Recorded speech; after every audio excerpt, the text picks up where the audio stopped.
이 시간에는 요한계시록 13장 11절부터 16절까지 읽었습니다.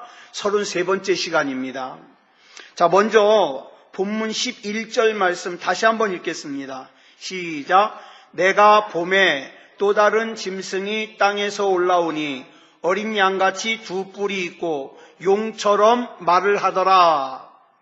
우리가 지난 시간에 살펴본 본문 1절에서는 짐승이 바다에서 나왔어요. 그런데 오늘 본문 11절에서는 짐승이 땅에서 올라왔다 그래요. 땅에서 올라왔다. 근데 중요한 게 있어요. 이 짐승의 모양이 어떻다 그랬죠? 어린 양같이. 자, 어린 양 그러지 않았어요. 어린 양 같다 그랬어요. 그러면 어린 양이에요, 아니에요? 아니에요. 예수 그리스도를 흉내내는 거예요. 그런데 이 어린 양 같은 짐승이 두 뿔이 있어요. 용처럼 말을 해요. 생긴 거는 어린 양 흉내를 내는데 말은 누구처럼 말을 합니까? 용처럼 말을 합니다. 그렇다면 이들이 땅에 올라와서 하는 일이 뭘까요? 그게 본문 12절에 나오고 있어요. 시작. 그가 먼저 나온 짐승의 모든 권세를 그 앞에서 행하고 땅과 땅에 사는 자들을 처음 짐승에게 경배하게 하니 곧 죽게 되었던 상처가 나은 자니라. 이 짐승이 본문 1절에서 나온 바다에서 나온 짐승의 모든 권세를 행해요. 그리고 어떻게 합니까? 바다에서 나온 짐승을 경배하게 합니다. 그런데 이 땅에서 올라온 짐승을 뭐라 그랬냐? 또 설명하기를 곧 죽게 되었던 상처가 나은 자. 지금 그 매스컴에서 떠들썩하게 떠드는 저 만민성결교회 이재록이라는 사람이요. 처음에 어떻게 시작했느냐면 그 사람이 죽을 병이 걸렸었어요. 저 사람이요. 원래 처음부터 저렇게 나쁜 사람이 아니에요. 자, 얘기를 알거든요. 이 처음에 신앙생활 하다가 죽을 병이 걸렸어요. 그래가지고 하나님 앞에 살려달라고 막 얼마나 간절하게 기도했는지 하나님이 죽을 병에서 살려주셨어요. 그랬더니 그 은혜가 너무 감사해서 자기가 신학을 하고서 목사가 되겠다고 우리 교단 신학교를 나온 거예요. 이재록이. 그랬는데 신유은사가 막 처음에는 임했었어요. 그래가지고 막 병을 고치고 그러니까 사람이요. 막 여기저기서 막 칭찬을 하게 되면 어떻게 해요? 으쓱해지죠. 자기가 이제 막 하나님같이 난리가 난 거예요. 그리고 막 성경에 나온 내용을 갖다가 막 다 바꿔버리고 그래가지고 아주 오래전에 교단에서 퇴출시켰어요. 아니다, 넌 이단이다. 그래가지고 자기 나름대로 자기네 마음대로 교단을 만들어가지고 저렇게 된 거예요. 저렇게 된 거예요. 그러니까 여러분 이 마지막 때에 사탄 마귀가 가장 많이 사용하는 게 뭔지 아세요? 죽었다 살아나는 거. 자기가 죽었다 살아나든가 죽는다고 했던 사형 선고 받았던 사람을 살려내던가 그러면 사람들은 껌뻑 죽어요. 그죠? 기적이 일어나면 껌뻑 죽어요. 이게 진리인지 가짜인지 분간도 모르고 못하고 쫓아가요. 이걸 조심하라 이 말이에요. 뱀이 머리를 상했지만 일시적으로 숨이 아직 붙어 있어요. 그래서 잠시는 회복한 것 같고 살아있는 것 같지만 성경은 분명하게 얘기하기를 이건 영원한 것이 아니라 한시적이다. 잠깐이다. 그 존재는 결국 멸망하게 돼 있다. 이걸 알아야 돼요. 가짜는 반드시 멸망하게 돼 있습니다. 그런데 이것이 일시적으로 어떤 목적이 있어가지고 풀어줘요. 그 짐승이, 그 풀려난 짐승이 본문 13절에 보니까 뭐라 그랬어요? 시작. 큰 이적을 행하되 심지어 사람들 앞에서 불이 하늘로부터 땅에 내려오게 하고. 저와 여러분은요, 기적 너무 좋아하면 안 돼요. 기적. 예? 무슨 뭐 금가루가 쏟아지고 이가 금으로 변하고 이거 너무 기적 좋아하면 안 돼요. 자칫 잘못하면요 속아요. 사탄 마귀에게 속아요.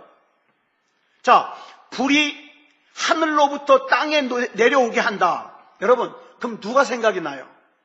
불이 하늘로부터 땅에 내려온다. 누가 생각나요? 엘리야 선지자가 생각나죠? 무슨 뜻이냐? 이 말은 짐승이요, 예수 그리스도 흉내도 내고 누구도 흉내도 내요? 선지자 흉내도 내요. 선지자 흉내도. 그러니까 잘 보세요. 이단이나 어둠의 권세를 잡은 자들이 특징이 뭐냐면 흉내를 잘 내요. 흉내를. 여러분 한번 보세요. 이단 교주들 보세요. 방송에 이단 교주들 나오면은 보세요. 공통점이 있어요. 다 흰 옷 입어요. 양복도 흰 양복, 구두도 흰 구두. 흰 거 되게 좋아해요. 왜? 흉내 낼래니까. 또 뭘 즐겼어요? 왕관을 즐겼어요. 이단 교주들이. 흉내 낼래니까. 성경에 보니까 뭘 흉내 낸다 그랬어요? 광명의 천사를 흉내 낸다 그랬어요. 광명의 천사. 그래가지고 잘 모르는 사람들은 속아요. 속아. 저 20년 넘게 막 저렇게 강간당하고 그러면서도 계속 거기 붙어 있는 거 봐요. 속아요. 속아. 문제는, 잘 들으세요. 문제는 이단에 한 번 빠졌던 사람들은요, 거기서 끄집어내죠. 또 금방 다른 이단에 또 빠져요. 왜냐하면 첫째, 말씀의 뿌리가 약해서 그렇고, 두 번째는 영적인 문제이기 때문에 그래요. 영적인 문제. 우리가 하나님의 말씀을 자꾸 들어야 되는 이유가 거기 있어요. 믿음은 들음에서 나요. 들음. 자, 우리가 이스라엘 정탐꾼이 들어왔을 때 가나안의 첫 성인 여리고 성의 기생 라합이 어떻게 하나님을 믿게 됐죠? 사람들이 얘기하는 하나님 얘기를 듣고서 믿게 됐어요. 믿음은 들음에서 나기 때문에. 자, 근데 중요한 게 있어요. 진짜 말씀을 들으면 진짜 믿음이 생기고, 가짜 말씀을 들으면 가짜 믿음이 생겨요. 가짜 믿음이. 예? 지금 중국에서 건너온 전능신교라는 이단이 있어요. 아주 말썽이 많아요. 우리나라에 한 해에 중국에서 우리나라 난민을 갖다가 수용하는 법을 갖다가 악용을 해가지고 한 해에 이 전능신교에서 200명 정도가 제주도로 난민을 와요. 그래가지고 지금 이 사람들이 어디에 본거지를 만들고 있냐? 저 강원도, 우리나라에 한 두세 군데에다가 만들어 놓고 있어요. 근데 이 사람들이 얼마나 무서운 사람인지 아세요? 신천진 저리 가라예요. 가족들과 껴놓고 만약에 가족들이 찾으러 오잖아요? 그럼 그 가족들을 막 죽여요. 얼마 전에 중국에서 6명이 한 사람을 갖다가 비처참하게 살해한 사건이 있었어요. 알고 보니까 그 전능신교에 속한 6명이 자기 가족 한 사람을 죽인 거예요.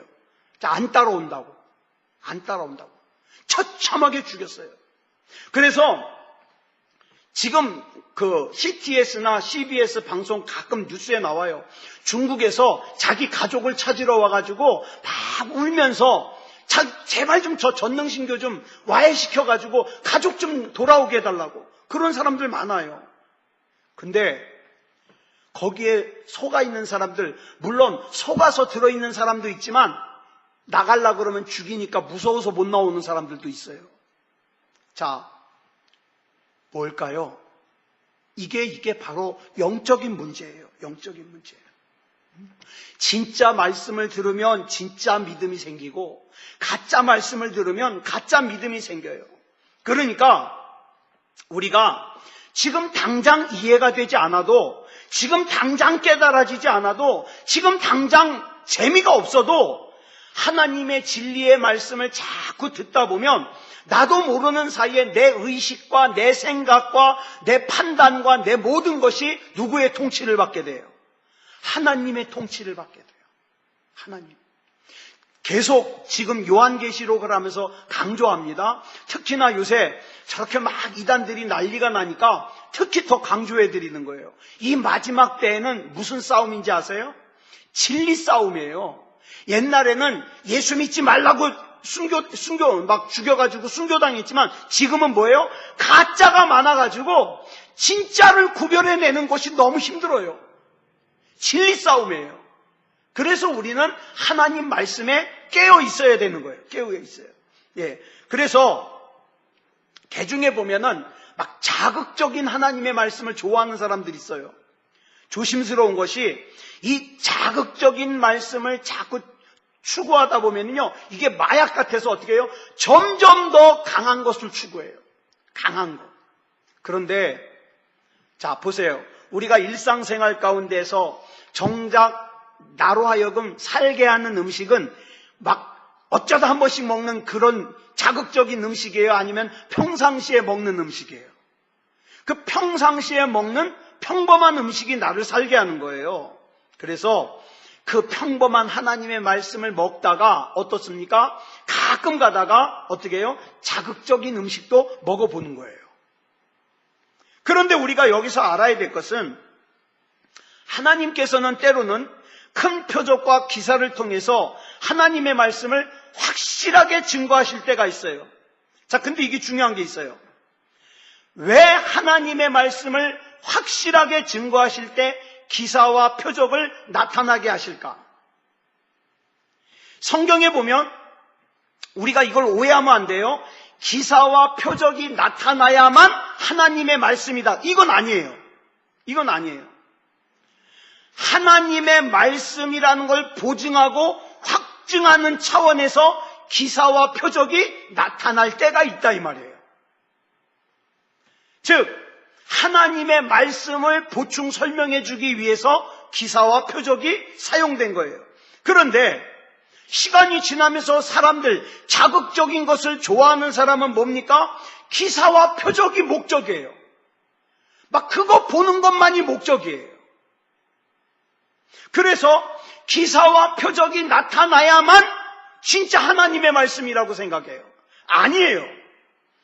이런 사람들은 아까 말씀드린 대로 가짜 능력과 가짜 기사와 가짜 표적이 이 마지막 때에 이제 여기저기서 나타날 건데 그때 어떡합니까? 속아가지고 짐승을 경배하게 된다 이 말이에요. 자, 그러면 성경에 보면 옛날에는 기사와 표적이 많이 나타났는데 왜 지금은 옛날처럼 나타나지 않을까? 이유가 있어요. 옛날에는 기록된 하나님의 말씀이 없으니까 하나님의 뜻을 기사와 표적을 통해서 나타내야 됐어요. 설명해야 됐어요. 그런데 지금은 하나님의 말씀이 다 우리에게 주어져 있어요. 주어져 있어요. 근데 여기서 우리가 조심해야 될 것이 있어요. 저 만민성결교회도 그렇고 저 변승우라는 사람이 목회하고 있는 큰믿음교회도 그렇고 이단들의 특징 중에 하나가 뭐냐면 그 중에 직통계시하는 사람이 있어요. 직통계시하는 사람. 어저께 뉴스를 보니까 만민성결교회도 그 여자 전도사가 있어요. 여자 부목사인가 전도사가 있는데 이 사람이 옛날부터 직통계시를 해요. 그래가지고 하나님이 자기에게 직접 말씀하시면 그 말씀을 받아놨다가 이재롱 목사에게 얘기하면 이 사람이 설교한다는 거예요. 그 내용 중에는 성경에 안 나오는 내용들도 많아요. 근데 자기가 직접 하나님께 받았으니까 이거 하나님의 말씀이라는 거예요. 근데 뉴스에 보니까 그 여자들을 갖다가 강간을 할 때 어떻게 해요? 하나님의 뜻이라는 거예요. 하나님이 말씀하셨다는 거예요. 근데 그 여자 부목사가 얘기하기를 자기는 그런 얘기 한 적이 없다는 거예요. 그 이재록 씨가 자기가 혼자 만들어낸 거예요. 이렇게 말씀을 들었으니까 너는 나랑 같이 자야 된다. 너 나랑 같이 안 자면 넌 죽는다. 그러니까 겁나가지고 자는 거죠. 자, 이 기사와 표적과 이런 기적을 갖다가 이용해가지고 어떡합니까? 사람들을 겁을 주는 거예요. 겁을 주는 거예요. 그 큰믿음교회도 마찬가지예요. 거기도 어떤 여자가 직통계시를 받아요. 직통계시를. 하나님이 직접 말씀하셨대요. 속지 마세요. 하나님이 주시는 말씀은요, 이미 신약, 구약 이 66권 속에 다 주셨어요. 다 주셨어요. 이 말씀과 위배되고 이 말씀에서 벗어난 것은 가짜예요. 어떤 가짜요? 어린 양처럼 오고, 그죠? 선지자처럼 보이는 가짜예요, 가짜. 근데 이걸 몰라요. 많은 사람들이. 하기야 저 같은 목사들은요, 이런 유혹이 있어요. 내가 기도하기만 하면 안 못 보던 사람이 좀 착착 눈도 좀 뜨고 말이죠. 걷지 못하던 사람이 착착 걷고, 아유, 그러면 굳이 예수 믿으라고 안 해도 와서 미어 터질 거 아니에요. 네. 그런데 여러분, 성경 역사상 기적을 가장 많이 경험한 사람들이 어떤 사람들이에요? 누구예요? 언제예요? 기적을 가장 많이 경험했을 때가 광야 40년 동안이에요. 매일같이 하나님이 만나 내려주셔요. 또 메추라기를 내려주셔요. 막 바위에서 막 물이 솟아요. 그죠? 기적이에요, 기적. 자, 그런데 이스라엘 백성이 광야 40년 동안 기적을 가장 많이 경험했는데, 그 이스라엘 백성이 그 기적 때문에 설득이 되나요, 안 되나요? 안 돼요. 안 돼요. 그래서 광야 생활의 결론을 신명기 8장 3절에 보니까 이렇게 말씀하고 있어요. 시작. 사람이 떡으로만 사는 것이 아니요 여호와의 입에서 나오는 모든 말씀으로 사는 줄을 내가 알게 하려 하심이라. 이 떡이 상징하는 게 뭐냐면 기적이에요. 우리는 나에게 기적이 많이 임하면 내가 굉장히 믿음이 좋아지고 내가 굉장히 신앙생활 잘할 것 같은데 아니라는 거예요. 사람은 떡으로만 사는 게 아니라 여호와의 입에서 나오는 말씀으로 산다 이 말이에요. 말씀으로 산다. 이게 바로 기적을 가장 많이 경험한 광야 40년의 결론이에요. 자, 저와 여러분에게도 마지막 대답은 뭐밖에 없느냐? 하나님의 말씀밖에 없어요. 하나님의 말씀밖에. 하나님의 말씀이 이 시대를 깨우고, 하나님의 말씀이 교회를 깨우고, 하나님의 말씀이 나를 깨우고, 하나님의 말씀이 우리 가정을 깨워서 그 나에게 들려주신 하나님의 말씀 붙들고 살 때에 그 하나님의 영향력을 받고 하나님의 인도하심을 받아 승리하는 삶을 살 수가 있다는 거예요. 그러니까 어디에 하나님으로부터 직접 직통 계시를 받는다 그러면 그거 속지 마세요. 그거 점쟁이에요, 점쟁이. 또 요즘에 신천지가 우리 젊은이들을 끌어들이는 방법이 처음에는 인터뷰를 하러 온대요. 학교에 인터뷰를 하러 온대요. 요즘 청년들의 고민이 뭡니까? 그리고 인터뷰를 하러 온대요. 그럼 이제 애들이 얘기할 거 아니에요. 학비도 없고 취업도 걱정이 되고 막 얘기할 거 아니에요. 그러다가 이제 구체적으로 한번 그러면 고민을 들어보자고 자리를 마련한대요. 고민을 들어보자고. 그러면 이제 거기 가가지고 자기 사생활 얘기 딱 해요. 우리 아버지는 일찍부터 알코올 중독자라 술만 마시고 가정은 나몰라라 하고 내가 이 학교를 끝까지 다닐 수 있을지 모르겠다. 막 이런 얘기를 하잖아요. 그러면 좀 상황이 심각하네요. 나보다 우리 리더를 소개시켜 주겠다고. 그래가지고 어떡합니까? 점점 끌어들이는 거예요. 끌어들여요. 뭘 이용해서? 인간의 연약한 심리를 이용해서. 여러분, 그래서 성경에 나오는 이 짐승들, 이 악한 영들의 주로 하는 사역이 뭔지 아세요? 사람들을 미혹하는 거예요. 사람들을 미혹해요. 그래서 하나님으로부터 멀어지게 만드는 거예요. 자, 본문 14절 보겠습니다. 시작. 짐승 앞에서 받은 바 이적을 행함으로 땅에 거하는 자들을 미혹하며 땅에 거하는 자들에게 이르기를 칼에 상하였다가 살아난 짐승을 위하여 우상을 만들라 하더라. 결국 그 끝이 뭐예요? 처음에는 어린 양처럼 행동하고 선지자처럼 행동했지만 결국 그 끝은 뭐냐면 우상 만드는 거예요. 우상 만드는 거예요. 자, 15절 보겠습니다. 시작. 그가 권세를 받아 그 짐승의 우상에게 생기를 주어 그 짐승의 우상으로 말하게 하고 또 짐승의 우상에게 경배하지 아니하는 자는 몇이든지 다 죽이게 하더라. 지금 짐승이 누구를 흉내내고 있느냐? 하나님을 흉내내고 있어요. 그래서 어떻게 해요? 생기를 줘요. 우리 창세기에서 생기 주잖아요. 생기를 주어요. 말하게 해요. 그러니까 신기하죠. 기적을 행하니까. 그래서 아까도 말씀드렸다시피 이단의 교주들이요, 하나같이 하나님 흉내내요.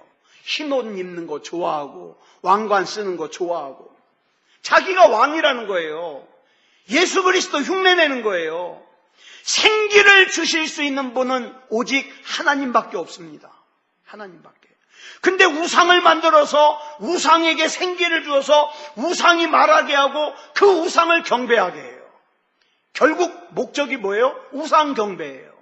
우상 경배. 그러니까 신기한 거 좋아하고 기적 좋아하다가는 어떻게 해요? 어쩌다 보면은 자기가 우상을 경배하고 있는 거예요. 우상을. 자, 본문 16절 보겠습니다. 시작. 그가 모든 자, 곧 작은 자나 큰 자나 부자나 가난한 자나 자유인이나 종들에게 그 오른손에나 이마에 표를 받게 하고, 자, 이제 드디어 사람들이 궁금해하는 표가 나와요. 이 표를 어디에 받아요? 이마에 받아요. 이마에. 여러분, 창세기에 보면은 가인이 아벨을 죽인 다음에 하나님이 가인을 보호하기 위해서 이마에 표시를 해놔요. 예? 자, 그런데 이 내용을 우리가 좀 조심스럽게 해석해야 돼요.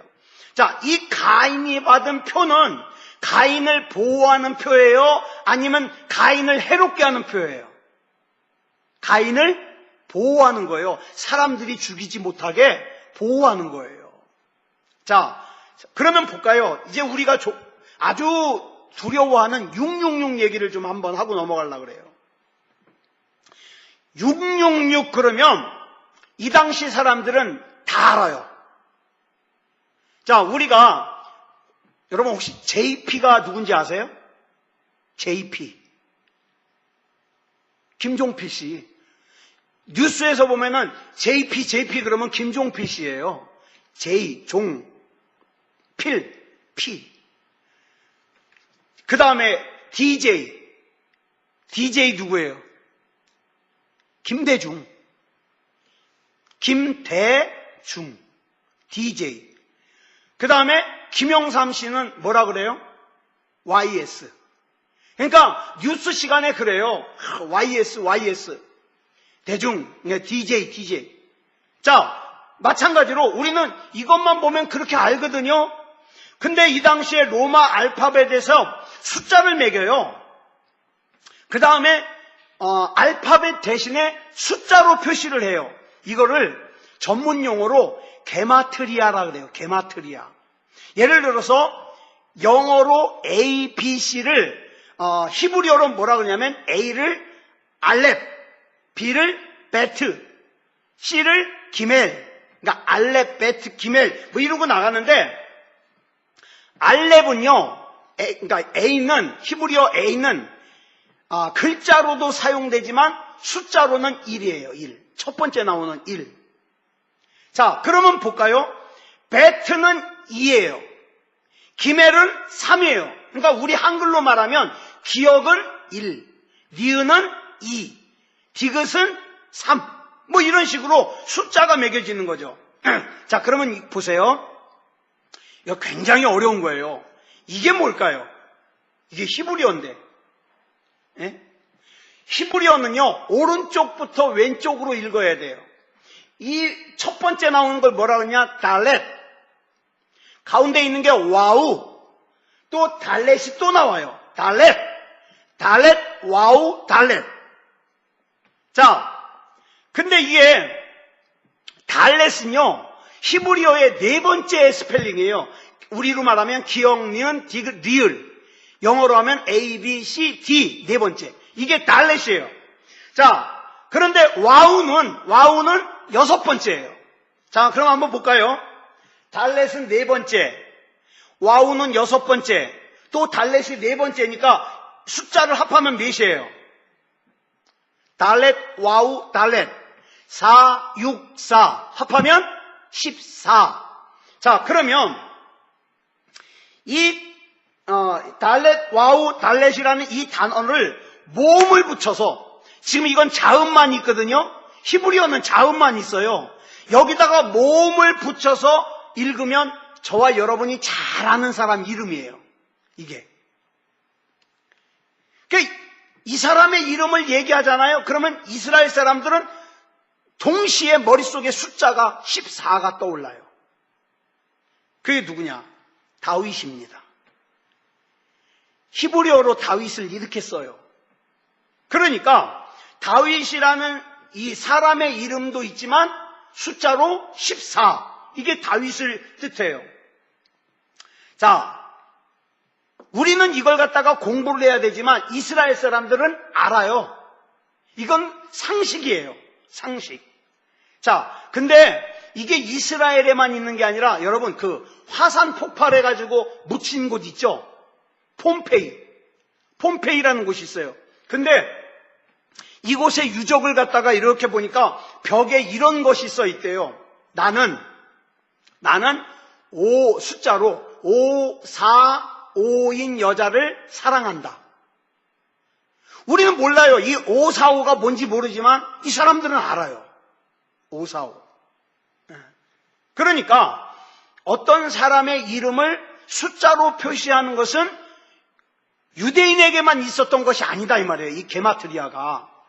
자, 말라기 이후에 예수님께서 오시기까지, 그러니까 구약의 말라기와 신약의 마태복음 사이에 하나님의 말씀이 없었던 그 때가 400년 동안 있었어요. 그러니까 구약과 신약 사이에 우리는 이걸 갖다가 중간시대라고도 하고 암흑기라고도 해요. 왜? 하나님 말씀이 없었으니까. 근데 이 400년이 있었는데 이 게마트리아가 이 400년, 이 중간시대에 가장 많이 사용되었어요. 왜냐하면 이때는 박해시대예요. 말라기 이후에 예수님께서 오시기까지 이스라엘이 로마의 식민지였는데 로마의 어떤 사람이 자기를 굉장히 괴롭게 하는데 그 사람의 이름을 맘대로 말할 수가 없어요. 자, 이스라엘 사람들이 아는 방법으로 이제 빗대어서 그 사람 이름을 설명하는 거예요. 요한계시록 13장 17절 18절 보니까 666을 뭐라고 설명을 하냐? 짐승의 이름이다. 이름의 수다. 짐승의 수다. 사람의 수다. 이렇게 네 가지로 표현을 해요. 666을. 자, 그러면 여기에 보면은 네 번이나 이건 짐승의 이름이다, 이름의 수다, 짐승의 수다, 사람의 수다라고 강조하고 있는데 왜 사람들이 이 666을 자꾸 바코드라 그래가지고 바코드 받으면은 천국 못 간다고 왜 그렇게 생각할까요? 너무 이상하게 나간 거예요. 그거 아니에요. 또 무슨 베리칩을 받으면 그건 666을 받는 거라나? 그 상관없어요. 상관없어요. 자, 히브리어 하나 더 볼게요. 이건 좀 기네. 좀 기네. 자, 이것도 오른쪽부터 보는 거예요. 오른쪽에 있는 걸 뭐라 하냐? 레쉬라 그래요. 히브리어로. 알파벳 레쉬. 그 다음에 있는 게 요거랑 비슷한 것 같은데 요거는 밑에가 뚫렸죠? 다른 알파벳이에요. 이건 뭐냐? 사메크. 그 다음에 나오는 건 코프. 그 다음에 나오는 건 눈. 그 다음에 나오는 건 와우. 그 다음에 레쉬. 레쉬가 아까 앞에 나왔던 거 또 나왔죠? 레쉬. 그 다음에 또 눈. 또 나왔어요. 자, 그러면 숫자를 한번 제가 불러드릴게. 이게 다 합하면 몇인가 한번 계산해 보세요. 레쉬는 숫자로 200을 뜻합니다. 숫자로. 사메크는 숫자 60이에요. 코프는 숫자 100. 눈은 숫자 50. 와우는 숫자 6. 자, 이걸 한번 더 해보자고요. 이쪽부터 260, 100, 50, 6, 250. 합이 몇이에요? 이 합이 바로 666이에요. 자, 그러면 이게 666이에요, 이게. 이 이름이. 자, 그러면 이걸 갖다가 영어로 쓰면 뭐가 되느냐? NRWNKSR이 돼요. 여기에다가 모음을 갖다가 붙여가지고 읽으면 이게 누구 이름이 되냐? 네로 시저예요. 로마의 황제 네로 시저. 그러니까 네로 황제의 이름이 숫자로 666이에요. 바코드나 베리칩이 아니에요. 네로의 이름이 666이에요. 그렇다면 사도 요한의 시대는 황제가 도미티안인데 왜 도미티안 황제 시대에 네로 황제를 언급을 할까? 여러분, 기독교인에겐 상상을 초월하는 박해를 주후 64년에 했는데 그때 그 박해한 황제가 누구냐? 네로예요. 네로. 이때 그리스도인들이 막 다 숨었어요. 동굴로 숨고, 그 동굴을 뭐라 그래요? 카타콤이라 그러죠. 동굴로 숨고 막 산으로 숨고. 근데 이제 서로가 서로에게 이 사람이 예수 믿는 사람인지 아닌지를 몰라요. 그러면 신호가 있어요. 뭐가 있냐? 물고기를 딱 그려요. 물고기를. 그러면 알아요. 예수 믿는 사람은 알아요. 그럼 자기도 물고기를 쫙 그려요. 그럼 뭐예요? 예수 믿는 사람이란 뜻이에요.